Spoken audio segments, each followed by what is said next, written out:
ভারতে চলছে লোকসভা নির্বাচন। প্রধানমন্ত্রী নরেন্দ্র মোদীর দল বিজেপি আশা করছে এবার ৪০০ আসনের বেশি পেয়ে তারা আবারও সরকার গঠন করবে।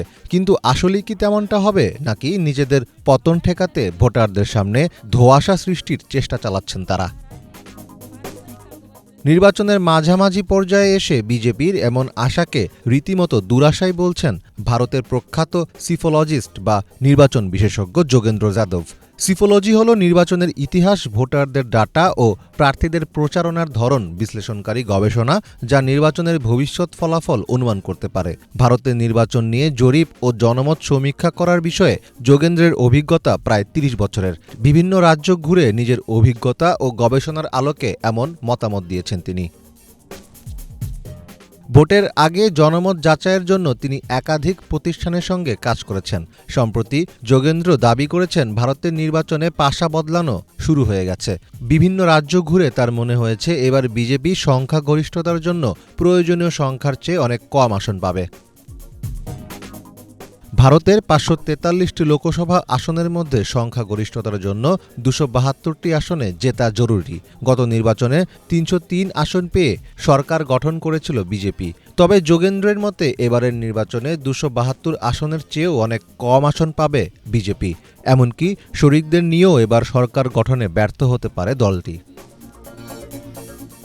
যোগেন্দ্রের গবেষণা বলছে, শুধু মহারাষ্ট্রেই কম করে হলেও এবার ২০টি আসন হারাতে চলছে বিজেপি। কর্ণাটকেও অন্তত ১০টি আসন হারাতে পারে তারা। উত্তরাখণ্ড ও উত্তরপ্রদেশ মিলিয়ে মোট ৮৫টি আসনের মধ্যে দলটি গতবার ৬৯ আসন পেলেও এবার সেখানে ১৫টি আসন কমে যেতে পারে।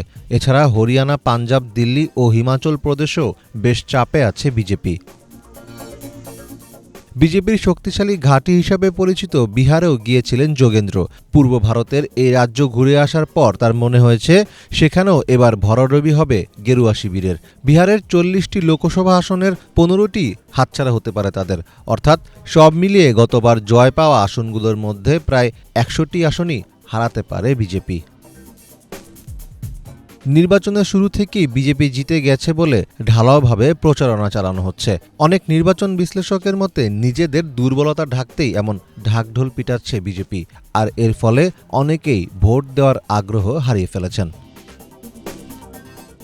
মোট ৭ দফায় অনুষ্ঠিত হচ্ছে ভারতের লোকসভা নির্বাচন। এরই মধ্যে ৪ দফায় ভোট গ্রহণ সম্পন্ন হয়েছে। তবে প্রথম ৩ দফায় দলটি আশানুরূপ ফল পাচ্ছে না বলে বিভিন্ন সূত্রে আভাস পাওয়া যাচ্ছে। ভারতের গো বলয় বলে পরিচিত মধ্য ভারতের হিন্দিভাষী রাজ্যগুলোতে আগের মতো শক্ত ভিত ধরে রাখতে ব্যর্থ হচ্ছে বিজেপি। পর্যবেক্ষকদের মতে অনেকগুলো জেতা আসন এবার নিশ্চিতভাবেই হারাতে বসেছে নরেন্দ্র মোদীর দল। মীর ফজলে রাব্বি, বাংলা ভিশন।